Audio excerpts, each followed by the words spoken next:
Hey everybody, this is Mitch. I am the board creative. Today we are going to be starting work on my lathe stand.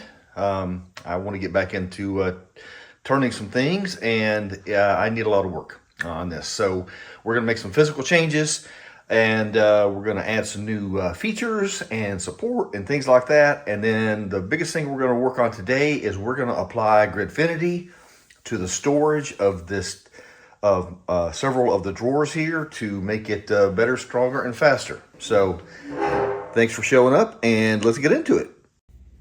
So let's take a look and see how things are currently arranged here. So on the left side, I have some of my most used turning tools.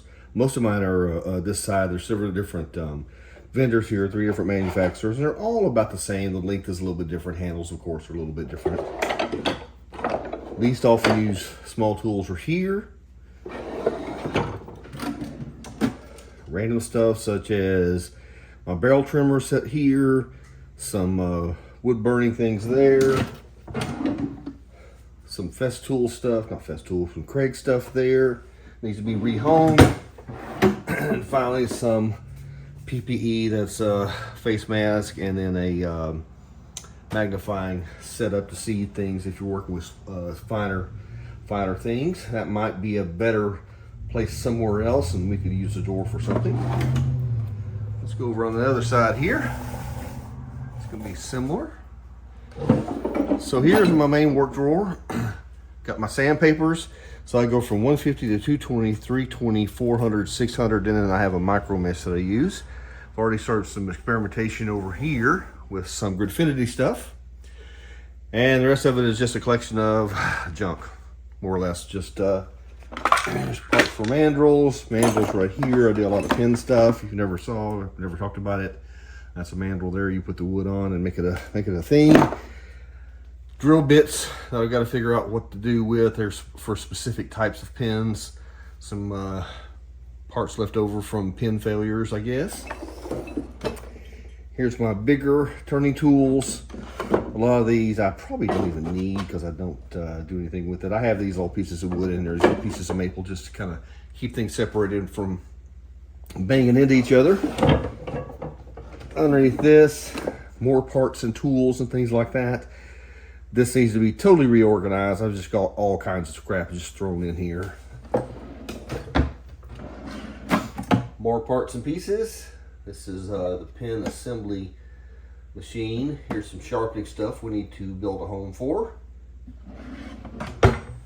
And finally I have more drill bits, a lathe extension. I've got pill bottles that I put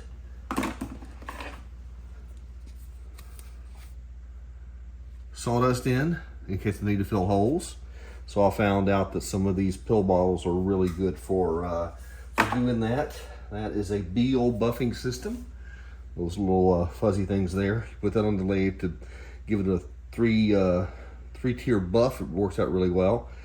Need to reorient some of this stuff somewhere else. So anyway, this is just going to be a whole cleanup and organization thing, and we're going to start with the top 4 drawers here. So the lathe tools and the working drawer here. This is the one I use all the time because it's got my sandpaper in it. So gonna reorganize. There's nothing wrong with this. It's just kind of big. We'll see if I can get it a little bit smaller, and then start using some Gridfinity stuff in here, as you see, and then just see if I can't make this a little bit better. Get rid of my junk. Find a home for the drill bits that are specific to pin turning only, and then see where we can go from there. So that's where we're starting. Let's start with this drawer. Get all the pokey objects out of it. So all of these little dividers are just held in with either friction fit or with just a bit of CA glue to lock them in place. This is temporary. I just put them in there to keep them from banging against each other. That's all I did. I can take all of these out.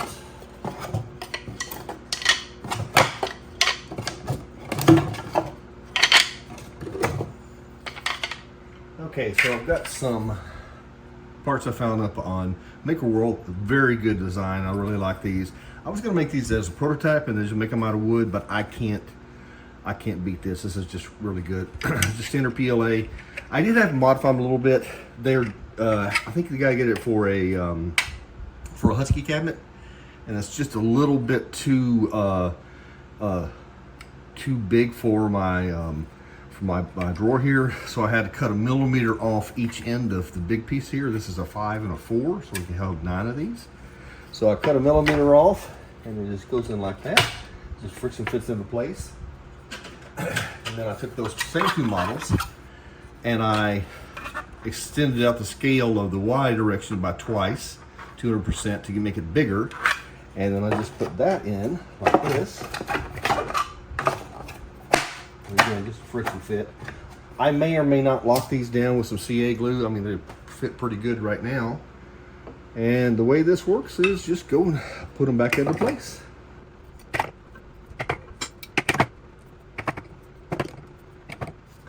And that is that. Got a couple extra spaces, have more spaces down below.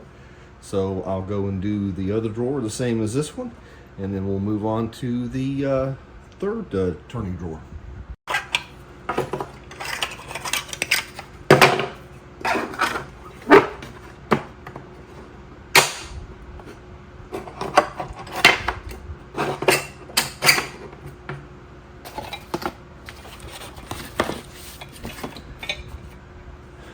These are miniature turning tools for doing fine details.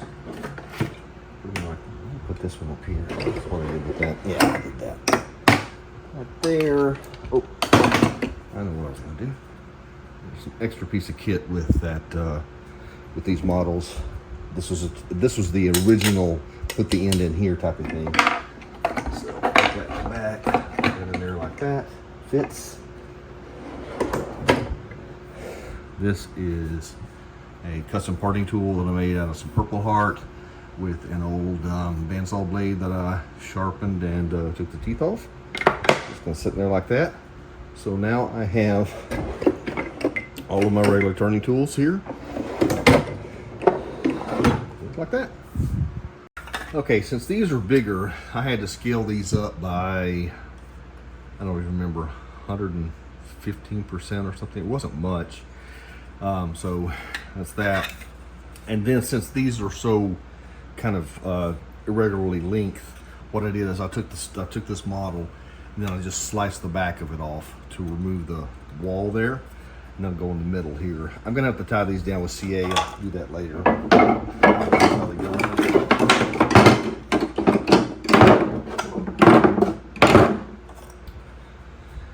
So there's that. Got some space in the back. That is a custom turning bar that I made. Hard to believe, but before this guy was made, custom, or I mean production, this is a carbide scraping machine. I made my own carbide scraping machine. Only about 15 years before everybody else did. This is used to turn stone. We'll get into that one day. So basically just a piece of pipe with a mill end epoxied in, and comes in handy. So gonna maybe finish something to do with the back.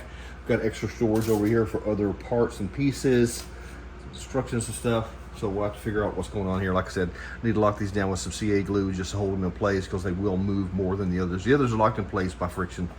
These have to be glued down. And I may have to do a custom one from here to here, but I'm not sure exactly how big to make it.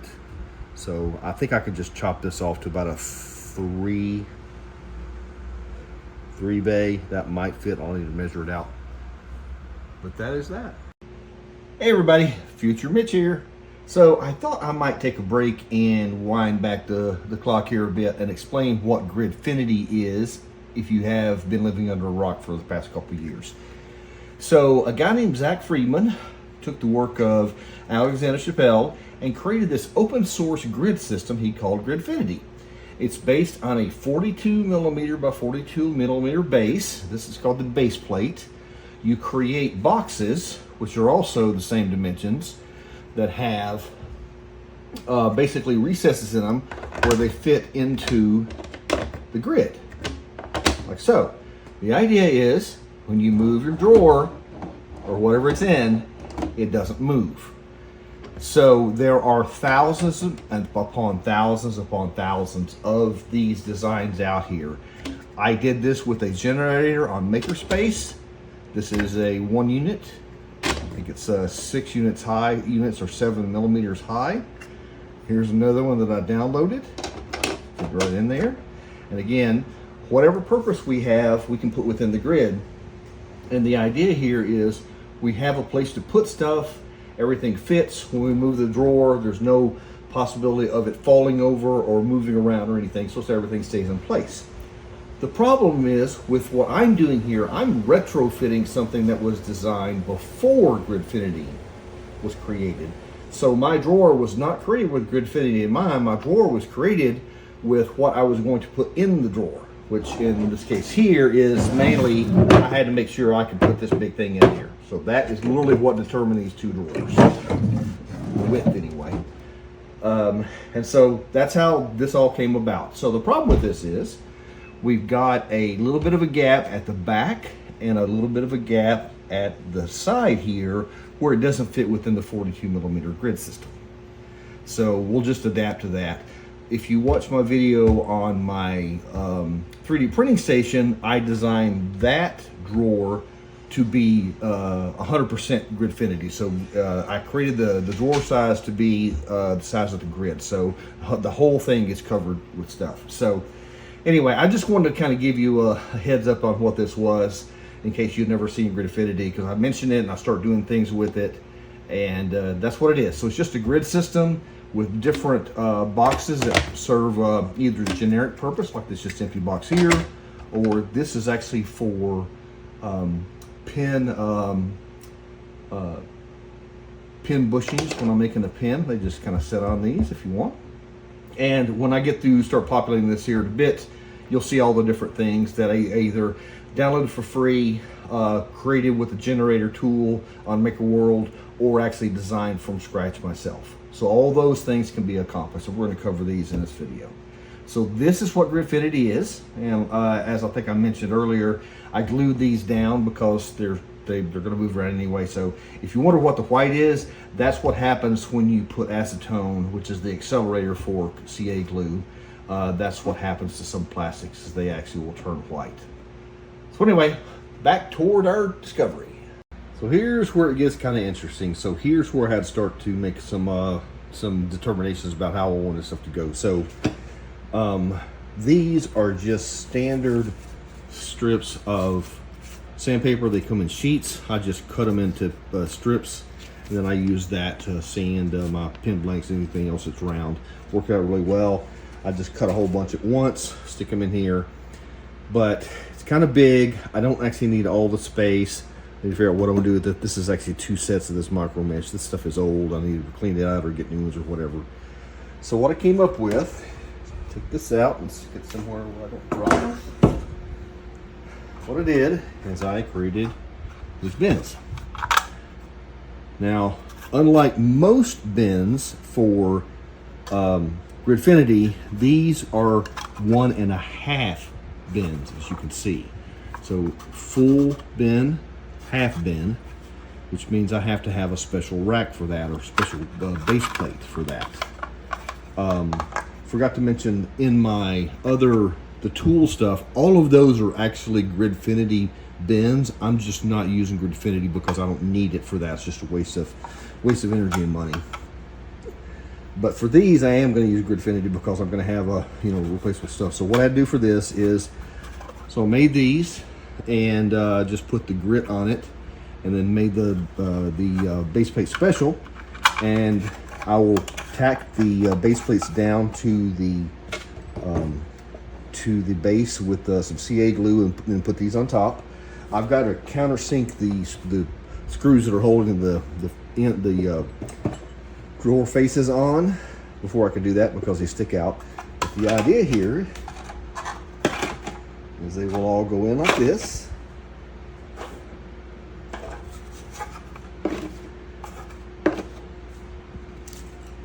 I will have to cut my paper in half so that it actually fits, which I don't think will be a giant deal. And this is a 150. Put it in the 150 box. And then that way it occupies less than half of the space. Not really quite half, but I guess overall less space. It's prettier. I like pretty. Better organized, and then I can finish it out with the rest of the Gridfinity, and then continue doing stuff over here like with the Jacob's Chuck. Just do the whole thing of Gridfinity, put everything together, and then get rid of all the stuff I don't need in here, and that's where we go from here. So let me figure this one out. Like I said, I don't know what exactly I'm going to do with this, but I'm going to start with this stuff, which means I've got a bunch of sandpaper to cut in half and fill up here. I accidentally printed a 100. I didn't mean to, because I generally don't use 100, but I printed it, so by golly, I'm going to use it. So this is what I use: 100, 150, 200, or 220, 320, 400, and 600. Then I have the micro mesh, which I might could just make a big box and stick it back here. That would work perfectly fine. Oh, these are what they call ultralight bins. Again, they're very thin. There is no flat bottom in these, and the reason I did this, so you could see where the track for the for Gridfinity goes. The reason I did this is because the biggest problem with the Gridfinity is, in most cases, that block right there, if you could see that, is actually filled in, and that takes a lot of time and a lot of material. And since this is not structural, it's literally holding paper, there's no reason in the world for me to have this as a solid. So these are called ultralight. I'll have a link in my description that shows you where to get this is actually a generator that the author created, so you can literally go and say, I want this big, and then, so I want, this is 4 tall, 1.5 wide, 6 units tall, deep. And then after I created that, took it into Bamboo Studio, I painted the edge red, I put text in there, and then put the grit number on it, and then that is how we got to this location here. So let me get everything all set up, get the Gridfinity in there, then I'll come back and we'll figure out where to go from here. Because that's a lot of this is I don't know what I want with this stuff. Like I said, a lot of these things are stuff that I don't need anymore.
Now they got the sandpaper in there. Let's fill up the side over here.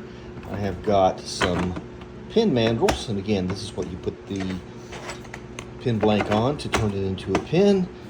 I've got 2 of the normal size mandrel and 1 of what they call their professional. These I actually had to recreate. The author that I got most of my stuff you'll see from, he had one of these, but it was a little bit too small for my mandrels. My mandrels were actually quite old. There's a probability that they started manufacturing. Literally, it was about 1/2 inch shorter, just enough where it wouldn't fit. So I had to create these models myself. I'll put these up on Makerworld with everything else. And then let's see what else we can put in here.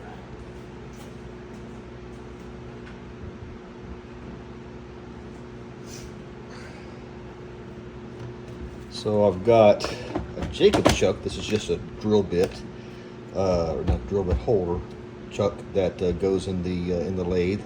This is called a number 2 Morse taper. If you've never heard of that, this is what they call the live center, or the tools that go with the live center.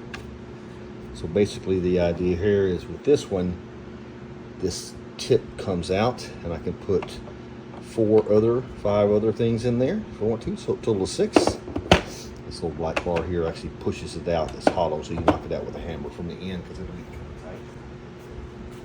This is the tools and stuff that work with what we call a Jacob's chuck. Not a Jacob's chuck, a roller chuck.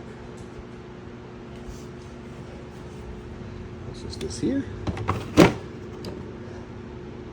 It's a chuck with jaws, 2 different kinds of jaws. Everything in here needs a good cleaning. I found that out for sure. I have these jaws I was telling you about. Then I have a couple of what we call face plates. This is just a plate that bolts or screws onto the lathe, and then you attach something like a bowl blank to it with screws, and then you work on that. Just go in there like that. There's another chuck that goes on. It's for making bottle stoppers, believe it or not. If you ever got into that, it works. That goes here. Here's just some storage of things. These are little brass nuts that go on the end of the pin mandrels. Just had an extra box. I'll put those in there. And then the final space that I have for my Gridfinity, I have a bunch of these things to hold the pin bushings in. Again, links to all these models will be up on Makerworld. They're either mine or people's that I downloaded.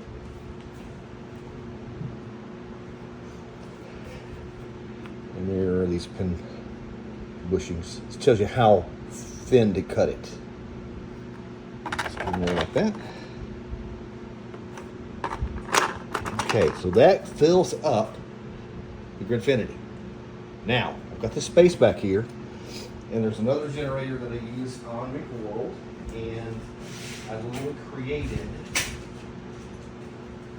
some boxes to fit in these slots. And right now, I've just got these. It's kind of weird. I've got a bunch of these pin mandrels based on the way I used to do work when I first started. I've got a ton of these things. I made them to fit that little slot in the back. There's 3 of them. I'm probably just going to sell these because I don't need this many pin mandrels. So they're going to love your pins I've tried the past couple of years.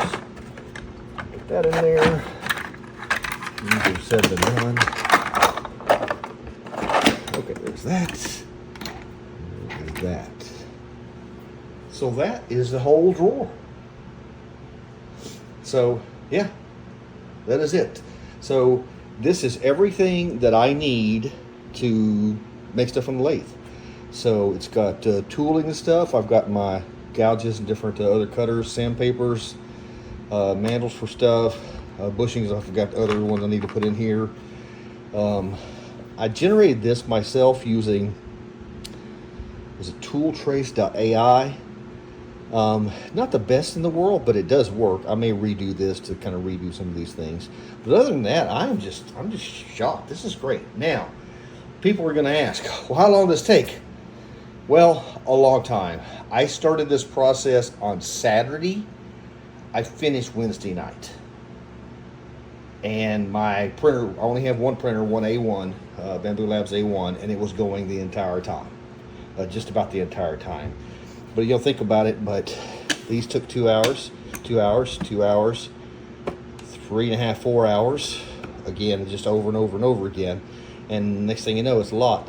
All of the handles, all of these, that's a couple hours a piece for those, to 2 or 3 hours. Remember, I got 2 more drawers over there of those, so I've got 4 sets of these, 6 sets all told.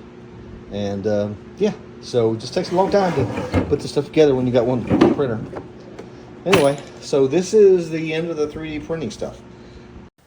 So I thought I'd close this out with talking about the actual printing process and things that happen while you're working, trying to figure things out. Because again, when I started, I didn't know what I was going to put up here. I didn't even know the tools I had, to be quite honest.